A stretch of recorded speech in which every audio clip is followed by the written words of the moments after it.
Breaking news, sidang putusan Bupati Muara Enim nonaktif Juarsah terdakwa hadir langsung. Bupati Muara Enim nonaktif Juarsah yang terjerat kasus dugaan penerimaan suap dan fee pada 16 paket proyek peningkatan jalan senilai 130 miliar rupiah di Kabupaten Muara Enim menjalani sidang dengan agenda putusan hakim di Pengadilan Tipikor Palembang pada Jumat 29 Oktober 2021. Dari pantauan di gedung pengadilan, sidang ini mendapat pengawalan dari beberapa anggota BRIMOB bersenjata lengkap.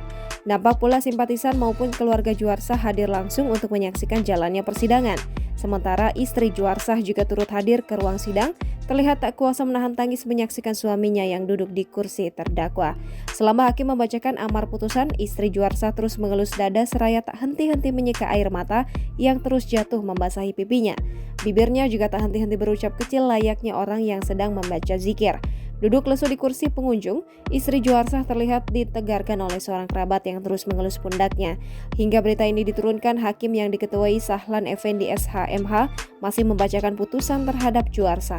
Diberitakan sebelumnya Bupati Muara Enim nonaktif Juarsah membacakan pledoi atau pembelaan atas tuntutan JPU KPK terhadapnya pada Jumat 15 Oktober 2021.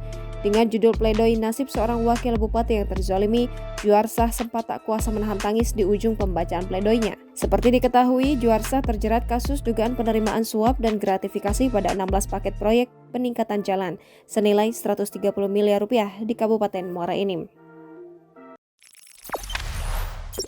Jangan lupa subscribe, share, komen, dan like ya!